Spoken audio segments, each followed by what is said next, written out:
तो वेलकम, जय हिंद प्यारे दोस्तों। फॉर्मेटिव स्टडी में आपका स्वागत है। आज इस वीडियो लेक्चर में हम पढ़ेंगे अधिगम के सिद्धांत। ठीक है। ये अधिगम का सिद्धांत जो है चैप्टर, ये काफी इंपॉर्टेंट चैप्टर है। ये देखिए डीलेट के नजरिए से तो इम्पोर्टेंट है ही है, साथ ही देखिए इससे देखिए सीटेट में बहुत ज्यादा प्रश्न पूछे जाते हैं। सीटेट में भी पूछे जाते हैं, यूपी टेट में भी पूछे जाते हैं। यानी जितने भी टीचिंग एग्जाम होते हैं उन सब में देखिए इस चैप्टर से आपके क्वेश्चन आते हैं। तो इस चैप्टर को देखिए आराम से समझना है, ध्यान से समझना है और साथ ही साथ नोट करते रहना है। और देखिए आपका सिलेबस जो है बहुत ही जल्द खत्म होने वाला है। पूरा सिलेबस जैसे ही कंप्लीट होगा, इसके बाद देखिए हर सब्जेक्ट का हम रिवीजन आपका करवाएंगे। तो चलिए क्लास को स्टार्ट करते हैं। तो देखिए अधिगम वह प्रक्रिया है जिसके द्वारा व्यक्ति अनुभवों के आधार पर व्यवहार में परिवर्तन करता है। अधिगम के सिद्धांत इस प्रक्रिया को समझने में मदद करते हैं कि बच्चे या व्यक्ति किस प्रकार सीखते हैं। यानी अधिगम वह प्रक्रिया है जिसके द्वारा व्यक्ति अनुभव के आधार पर व्यवहार में क्या करता है, परिवर्तन करता है। और अधिगम के सिद्धांत इस प्रक्रिया को समझने में मदद करते हैं, यानी हेल्प करते हैं। तो देखिए कौन कौन से हमें सिद्धांत पढ़ने हैं। तो देखिए पहला सिद्धांत है थॉर्नडाइक का सिद्धांत, जिसे हम कहते हैं प्रयास या त्रुटि का सिद्धांत। ठीक है। ये देखिए प्रश्न पूछा जाता है कि थॉर्नडाइक ने कौन सा सिद्धांत दिया, तो प्रयास तथा त्रुटि का सिद्धांत। फिर है देखिए पावलोव का सिद्धांत, संबंध प्रतिक्रिया का सिद्धांत। अगला है देखिए स्किनर का सिद्धांत। तो स्किनर ने देखिए कौन सा सिद्धांत दिया है, क्रिया प्रसूत अधिगम सिद्धांत। अगला है देखिए कोहलर का सिद्धांत, सूझ या अंतर्दृष्टि का सिद्धांत। कोहलर ने कौन सा सिद्धांत दिया, सूझ या अंतर्दृष्टि का सिद्धांत। अगला है देखिए पियाजे का सिद्धांत। ठीक है। फिर देखिए छठा है ब्रूनर का सिद्धांत। और देखिए सातवां सिद्धांत है वेओगास्की का सिद्धांत। यानी टोटल हमें कितने सिद्धांत पढ़ने हैं, तो 7 सिद्धांतों को पढ़ना है। तो चलिए हम सबसे पहले समझते हैं थॉर्नडाइक का सिद्धांत। तो देखिए थॉर्नडाइक का सिद्धांत प्रयास तथा त्रुटि का सिद्धांत। इसके देखिए अन्य नाम कौन से हैं, तो देखिए प्रयास या त्रुटि का सिद्धांत, ये भी देखिए एक नाम है, या उद्दीपन प्रतिक्रिया का सिद्धांत, या प्रयत्न एवं भूल का सिद्धांत। ये जो तीनों नाम दिए हैं, ये थॉर्नडाइक के सिद्धांत के नियम हैं। तो इन तीनों नियमों को आपको याद रखना है। यह सिद्धांत कहता है कि कोई भी जीव यानी मनुष्य या जानवर नए कार्य को सीखने के लिए कई बार प्रयास करता है। यानी जब भी कोई नया कार्य सीखा जाता है तो इसके लिए देखिए बार बार प्रयास किया जाता है, जिनमें कुछ प्रयास विफल होते हैं। यानी जो वो प्रयास किए जाते हैं तो कुछ ऐसे प्रयास होते हैं जो वो विफल हो जाते हैं, यानी वो प्रयास सफल नहीं होते हैं। और अंततः वह सही समाधान ढूंढ लेता है। यानी जिस प्रयास को हम करते हैं, ठीक है, तो एक समय ऐसा आता है कि जो हम प्रयास कर रहे होते हैं उस प्रयास में हम सफल होते हैं और समाधान ढूंढ लेते हैं। सफल प्रयास को याद रखकर वही आगे दोहराया जाता है। यानी जो हम सफल प्रयास करते हैं उसी को आगे दोहराते हैं। ठीक है। और विफल प्रयास को हम नहीं दोहराते हैं। तो चलिए देखते हैं। अब इनका देखिए थॉर्नडाइक का प्रयोग। तो थॉर्नडाइक ने एक बिल्ली को एक पिंजरे में बंद किया और बाहर मांस रखा। यानी थॉर्नडाइक ने क्या किया, एक बिल्ली को एक पिंजरे में बंद किया और मांस का टुकड़ा जो है बाहर रखा। बिल्ली ने कई प्रयास किए, कूदना, पंजे मारना, इधर उधर भागना, लेकिन जैसे ही उसने गलती से सही कुंजी पर पंजा मारा, दरवाजा खुल गया और वह बाहर निकल गई। धीरे धीरे प्रयास से वह सीधे उसी कुंजी पर पंजा मारने लगी। इससे थॉर्नडाइक ने यह सिद्ध किया कि सीखना प्रयास और त्रुटि से होता है। यानी सीखना किससे होता है, जितना ज्यादा प्रयास करेंगे और गलतियां करेंगे तभी जाकर आप सीख पाएंगे। तो चलिए हम इसको देखिए एक इमेज के माध्यम से समझते हैं। तो देखिए थॉर्नडाइक ने क्या किया, एक बॉक्स लिया। ये देखिए एक बॉक्स लिया, इसके अंदर बिल्ली को बंद किया। ठीक है। बिल्ली को इस दरवाजे से देखिए बंद कर दिया और इसमें एक अंदर लटका दी चिटकनी, यानी चटकनी इसके अंदर एक लटका दी। तो देखिए और बाहर रख दिया गया एक मांस का टुकड़ा या रोटी का टुकड़ा, कुछ भी कह सकते हैं।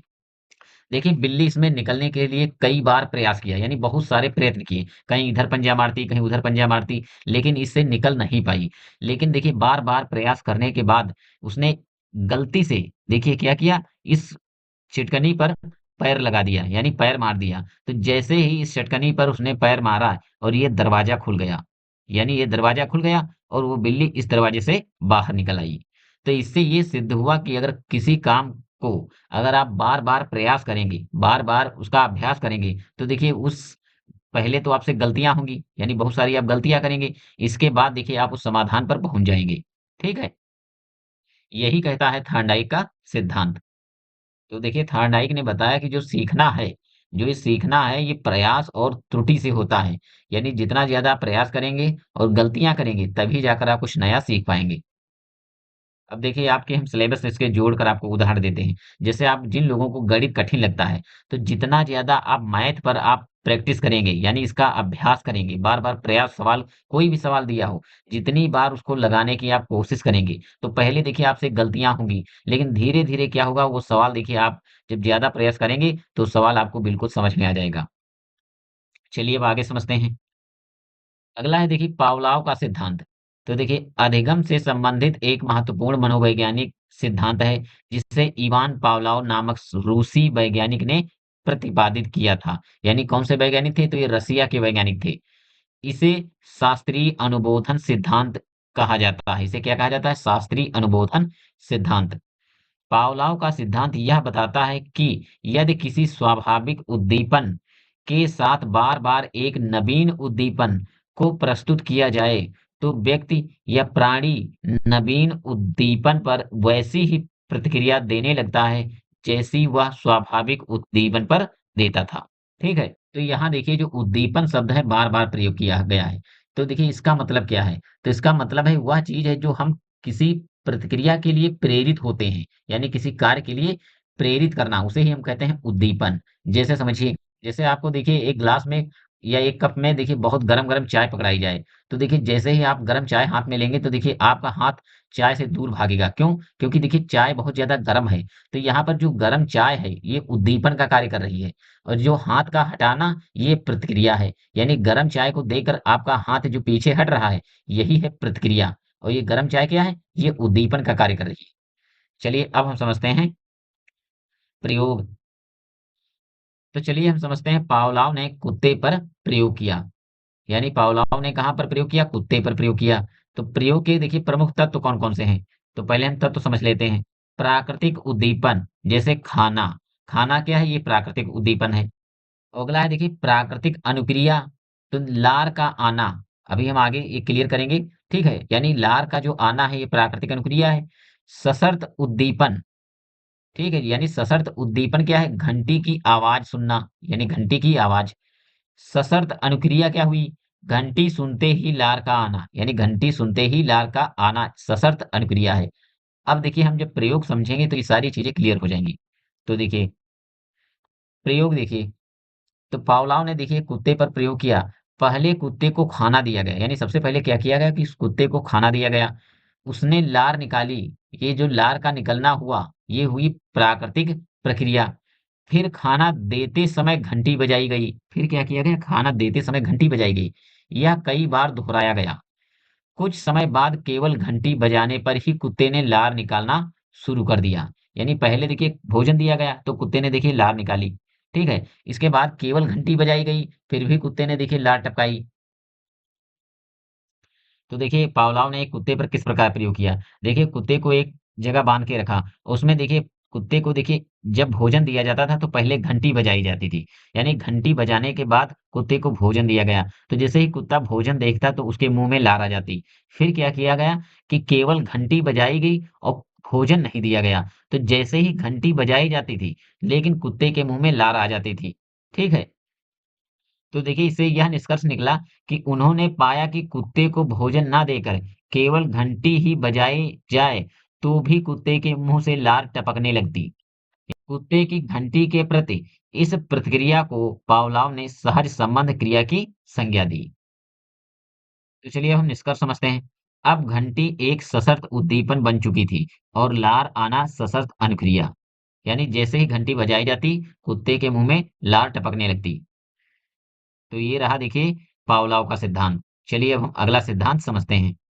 तो चलिए हम समझते हैं पावलोव सिद्धांत का शैक्षिक महत्व क्या है। अनुकूल व्यवहार विकसित करना।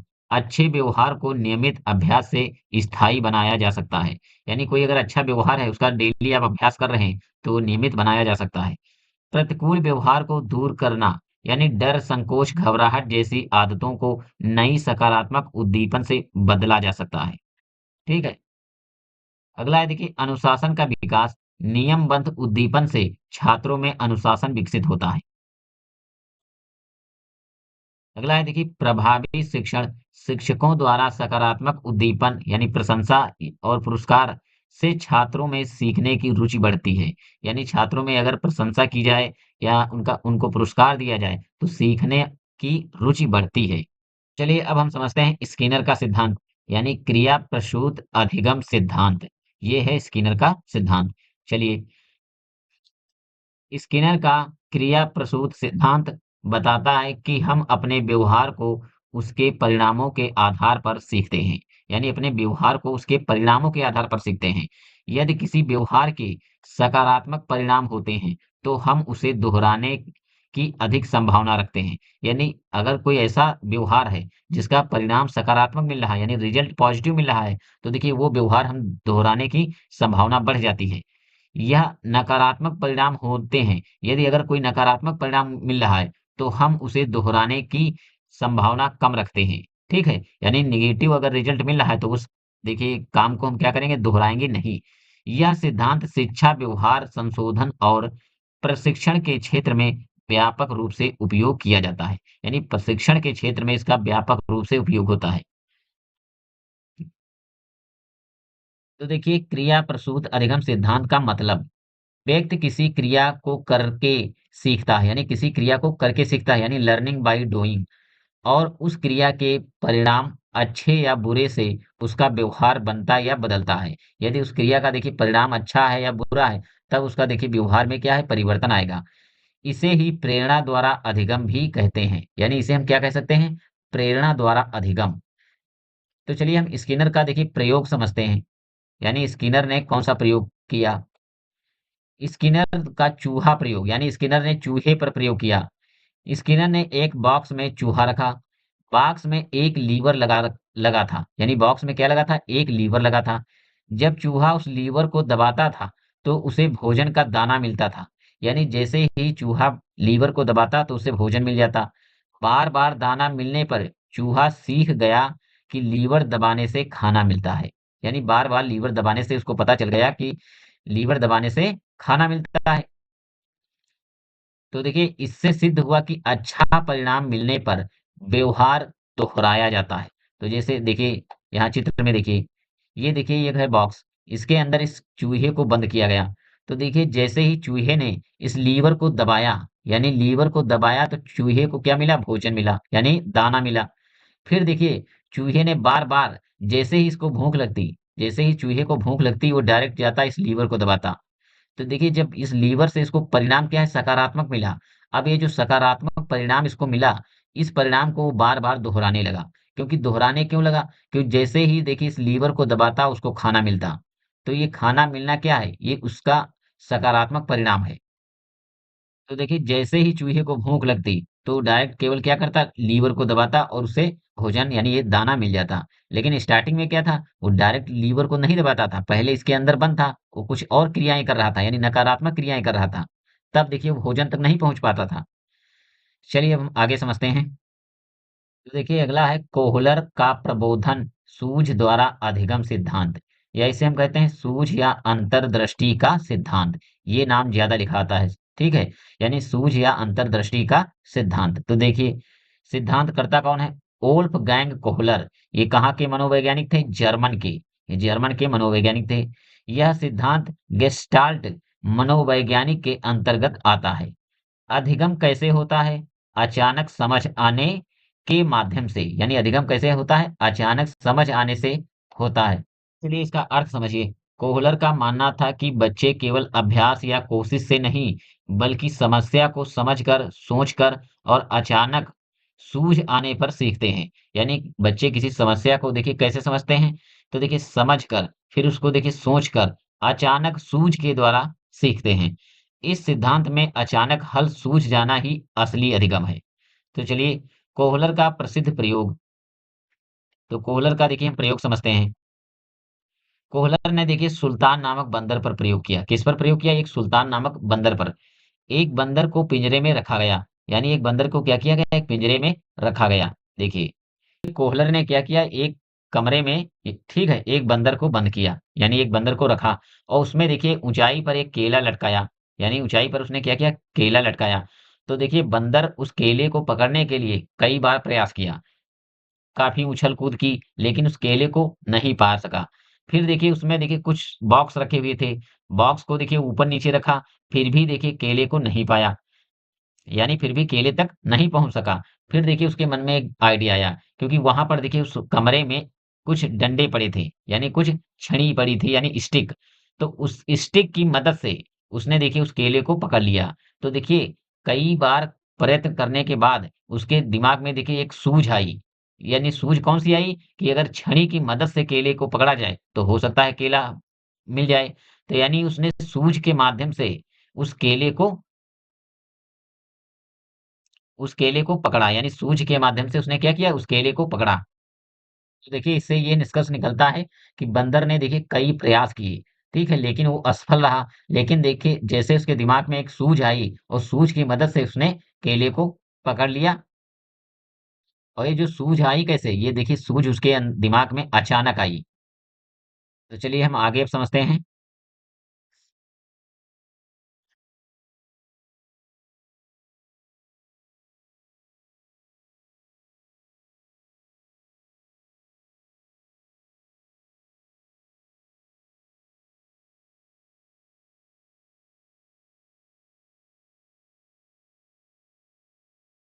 देखिए उसके सामने केला लटकाया गया, लेकिन वह सीधे हाथ से नहीं पहुंच सकता था, यानी अगर वो कोशिश करता कि हाथ से पकड़ लिया जाए तो देखिए वो नहीं पकड़ सकता था। पास में कुछ डंडे रखे थे। शुरू में उसने कोशिश की पर असफल रहा, शुरुआत में उसने कई बार कोशिश की लेकिन वो असफल रहा। अचानक एक समय उसे समझ आ गया, सूझ आई कि डंडों को जोड़कर केला निकाला जा सकता है, यानी डंडों की मदद से क्या किया जा सकता है, केले को पाया जा सकता है। उसने ऐसा ही किया और केला पा लिया। ये इसे ही इंसाइट या प्रबोधन कहा जाता है। इसे क्या कहा जाता है, इंसाइट या प्रबोधन कहा जाता है। तो इसके देखिए मुख्य तत्व समझिए। समस्या की स्थिति अधिगम तब शुरू होता है जब कोई चुनौती होती है, यानी अधिगम कब शुरू होता है, जब कोई चुनौती होती है। सोच और अवलोकन, बच्चा सोचता है और पर्यवेक्षण करता है। फिर देखिए इसके बाद है सूझ, यानी इंसाइट। अचानक हल सूझ जाता है, यानी जब कोई दिमाग में अचानक हल आए उसे ही हम कहते हैं सूझ। हल का प्रयास, बच्चा हल को आजमाता है, यानी बच्चा क्या करता है, हल को आजमाता है। फिर देखिए अधिगम, सही हल मिलने पर अधिगम पूरा होता है, यानी जैसे ही सही हल प्राप्त होता है, अधिगम की जो क्रिया है पूरी हो जाती है। बच्चों को सीखने का अवसर देना चाहिए, ना कि सीधे उत्तर बता देना। पहले देखिए बच्चों को सीखने का अवसर देना चाहिए, तब जाकर उसे उत्तर बताना चाहिए। समस्या आधारित शिक्षण को अपनाना चाहिए, यानी शिक्षण कार्य ऐसा होना चाहिए, प्रॉब्लम बेस्ड लर्निंग होनी चाहिए। रटाने की बजाय समझ पर जोर देना चाहिए, यानी रटाने की बजाय समझ पर जोर देना चाहिए। प्रयोगात्मक रचनात्मक गतिविधियां करानी चाहिए। तो देखिए नेक्स्ट क्लास में हम पढ़ेंगे पियाजे का सिद्धांत। तो देखिए हम रिवाइज कर लेते हैं कि हमने क्या-क्या पढ़ा। तो देखिए आज की क्लास में हमने पढ़ा थॉर्नडाइक के सिद्धांत, पावलोव का सिद्धांत, स्किनर का सिद्धांत और कोहलर का सिद्धांत। यानी आज की क्लास में हमने 4 सिद्धांत पढ़े। बाकी जो बचे हैं 3 सिद्धांत वो हम नेक्स्ट क्लास में कवर करेंगे। नहीं तो देखिए एक ही साथ अगर सारे सिद्धांत हम पढ़ेंगे तो बहुत ज़्यादा कन्फ्यूजन आ जाएगी। इसीलिए हम उनको अलग क्लास में लेंगे। तो चलिए क्लास को आज हम यहीं पर विराम देते हैं। उससे पहले अगर आपने वीडियो को लाइक नहीं किया है तो लाइक कर दीजिए, चैनल को सब्सक्राइब नहीं किया है तो सब्सक्राइब कर दीजिए। और मिलते हैं नेक्स्ट क्लास में नेक्स्ट टॉपिक के साथ, तब तक के लिए जय हिंद।